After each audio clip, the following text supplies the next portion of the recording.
Hello everyone, आज हम explain करने जा रहे हैं ईयर 2009 में आई मूवी एगोरा को। ये एक स्पेनिश हिस्टोरिकल फिक्शन मूवी है। IMDb पर इसकी रेटिंग 7.2 आउट ऑफ 10 है। ये कहानी है एक ग्रीक फीमेल फिलोसोफर एस्ट्रोनॉमर हिपेशिया की, जिसने रिलीजन और साइंस के बीच में साइंस को चुनकर रिलीजन को चुनौती दी। मूवी की शुरुआत अलेक्जेंड्रिया की एक लाइब्रेरी से होती है, जहाँ हिपेशिया अपने स्टूडेंट से एक क्वेश्चन पूछ रही होती है कि अर्थ पर जब भी कोई चीज गिरती है तो वो लीनियर मोशन में ही क्यों गिरती है, जिस पर ऑरेस्टस नाम का एक स्टूडेंट आंसर करता है कि इसका रीजन हैप्पीनेस हो सकता है। तो वहीं सिनेसियस इसका आंसर करता है कि इसका आंसर जरूर वीकनेस होगा, पर दोनों ही जवाब गलत होते हैं। इस पर हिपेशिया आंसर करती है कि इसका जवाब है कॉस्मोस, जो कि सभी चीजों को अपनी ओर अट्रैक्ट करता है, यानी अर्थ पर कोई भी चीज जब नीचे गिरती है तो कॉस्मोस ही इसको कंट्रोल करता है। यहाँ हम देख पाते हैं कि ऑरेस्टस हिपेशिया में इंटरेस्टेड होता है। यहाँ हम डेवस को देखते हैं, जो कि हिपेशिया के फादर थियोन का एक सर्वेंट होता है, और वो भी कहीं न कहीं हिपेशिया को लाइक करता है। यहाँ पर हमें एमोनियस को दिखाया जाता है, जो कि एक क्रिश्चियन होता है, और वो सभी के सामने क्रिश्चियनिटी को प्रूफ करने के लिए आग पर चलकर दिखाता है, और वो यही काम एक पैगन को भी करने को देता है, लेकिन वो जल जाता है। ये नजारा थियोन भी देख रहे होते हैं, और वो खुद भी एक पैगन ही होते हैं। यहाँ हमें पता चलता है कि अलेक्जेंड्रिया में मेनली 2 रिलीजन के लोग रहते हैं, पहले क्रिश्चियंस और दूसरे पैगन्स, और ये दोनों ही अपने रिलीजन को सुपीरियर दिखाना चाहते हैं, जिसकी वजह से इन दोनों में हमेशा लड़ाई होती रहती है। नेक्स्ट सीन में हमें थियोन को दिखाया जाता है, जो कि अपनी एक स्लेव को डांट रहे होते हैं क्योंकि वो एक क्रिश्चियन होती है। इस पर डेवियस कहता है कि उसे भी पनिश करना चाहिए क्योंकि वो खुद भी एक क्रिश्चियन है। इस पर थियोन उसे कोड़ों से मारने लगते हैं।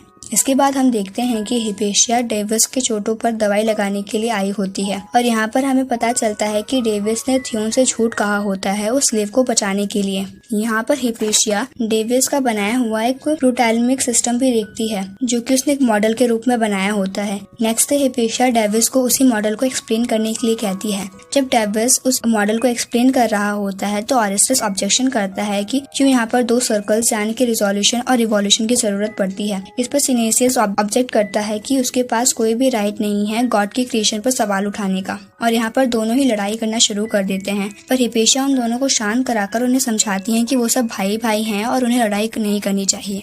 नेक्स्ट सीन में हमें डेविस को एमोनियस के पास दिखाया जाता है। यहाँ हमें थियोपिलियस को भी दिखाया जाता है, जो कि क्रिश्चियंस का लीडर होता है। यहाँ पर डेविस एमोनियस की वजह से क्रिश्चियनिटी से काफी ज्यादा इंस्पायर हो जाता है। अब नेक्स्ट सीन शिफ्ट होता है एक थिएटर पर, जहाँ सभी लोग एक ड्रामा देख रहे होते हैं। तभी ऑरेस्टस सभी के सामने हिपेशिया से अपना लव कन्फेस करता है। इस पर हिपेशिया न चाहते हुए भी सभी के सामने एक्सेप्ट कर लेती है।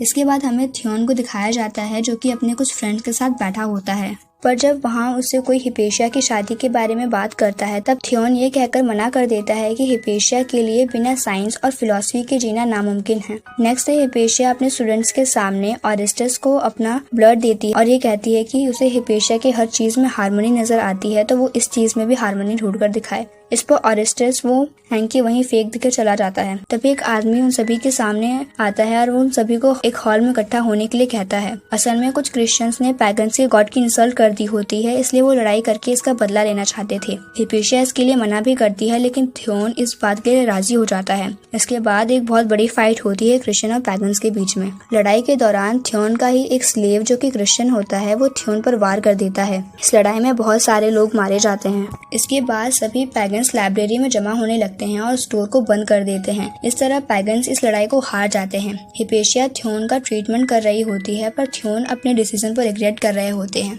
नेक्स्ट डे क्रिश्चियंस पैगन को छोड़ देते हैं, पर एक कंडीशन पर कि उन्हें वो लाइब्रेरी क्रिश्चियंस को हैंडओवर करनी पड़ेगी। इस पर हिपेशिया अपने स्टूडेंट्स के साथ कुछ इंपॉर्टेंट बुक्स को लेकर जाने लगती है, पर जो डेविस होता है वो डिसाइड कर चुका होता है कि वो क्रिश्चियंस का साथ देगा। फिर वो उन्हीं क्रिश्चियंस के साथ जाकर मिल जाता है और लाइब्रेरी के स्कल्पचर्स को नुकसान पहुंचाने लगता है। इसके बाद हम सभी पैगन्स को देखते हैं कि जो उन सभी पर पाबंदियां लगा दी जाती हैं। तभी हिपेशिया के पास डेविस आता है और वो उसे हैरेस करने की कोशिश करता है, लेकिन वो जल्दी ही रियलाइज कर लेता है कि वो गलत कर रहा है। इस पर डेविस हिपेशिया को उसे मारने के लिए कहती है, पर हिपेशिया मना कर देती है और उसे फ्री कर देती है। अब हमें सीधे 20 साल के बाद का सीन दिखाया जाता है, जहाँ पर हिपेशिया अब भी अपने रिसर्चेस को जारी रखी होती है, और वहीं ऑरेस्टस अब अलेक्जेंड्रिया का प्रीफेक्ट बन गया होता है और उसने क्रिश्चियनिटी को भी अपना लिया होता है। हिपेशिया और ऑरेस्टस अब साथ में रहते हैं। थियोन भी मर चुका होता है और डेविस अब भी क्रिश्चियन के साथ मिला हुआ होता है, और अब क्रिश्चियंस और ज्यूस लोगों के बीच में कॉन्फ्लिक्ट हो रहा होता है। थियोपिलियस के मर जाने के बाद अब कायरल क्रिश्चियंस का लीडर बन चुका है। फिर हमें दिखाया जाता है कि एक थिएटर में कुछ क्रिश्चियंस ज्यूस लोगों पर हमला कर देते हैं। फिर हमें हिपेशिया को दिखाया जाता है जो कि एक ऑरेस्टस के साथ एक बोट पर एक एक्सपेरिमेंट कर रही होती है कि असल में अर्थ रिवॉल्व करता है सन के अराउंड, न कि सन अर्थ के अराउंड रिवॉल्व करती है, जैसा कि एरिस्टिकल्स ने बताया था। इसके बाद ज्यूस लोग भी क्रिश्चियंस के लोगों पर हमला कर देते हैं। यहाँ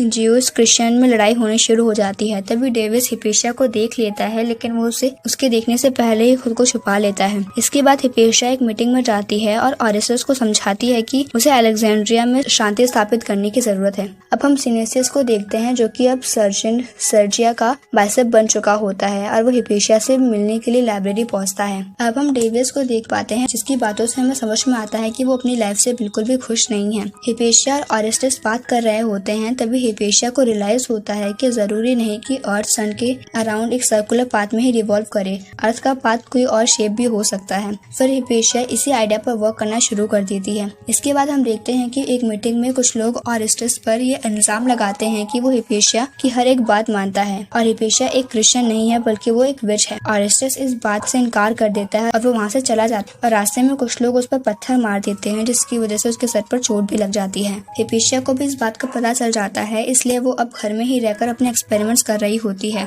और वो सक्सेस भी हो जाती है। असल में अर्थ सन के अराउंड सर्कुलर नहीं बल्कि एपिलिकल मोशन में रिवॉल्व करता है। फिर ऑरेस्टस सिनेसियस के कहने पर उसके साथ हिपेशिया के पास जाता है ताकि वो क्रिश्चियनिटी को अपने धर्म के रूप में अपना ले, लेकिन हिपेशिया इसके लिए मना कर देती है क्योंकि वो सिर्फ फिलॉसफी पर ही बिलीव करती है। इसके बाद हिपेशिया यहाँ से चली जाती है और कायरल के लोग उसे पनिश करने के लिए पकड़ लेते हैं। डेवियस भी हिपेशिया के पास उसे प्रोटेक्ट करने के लिए जाता है पर उससे देर हो जाती है। वो लोग हिपेशिया के सभी कपड़े फाड़ देते हैं और उसे चाकू से ही मारने ही वाले होते हैं, लेकिन डेविस उन्हें ये कहकर मना कर देता है कि उन्हें अपने हाथ एक विच के खून से गंदे नहीं करने चाहिए। इसलिए वो लोग हिपेशिया को मारने के लिए थोड़े पत्थर इकट्ठा करना शुरू कर देते हैं। इसी बीच डेविस हिपेशिया के कहने पर उसे मार देता है क्योंकि वो उन लोगों के हाथों नहीं मरना चाहती थी। इसी के साथ ये मूवी यहीं खत्म हो जाती है। वीडियो पसंद आए तो वीडियो को लाइक और चैनल को सब्सक्राइब जरूर करें। Thank you.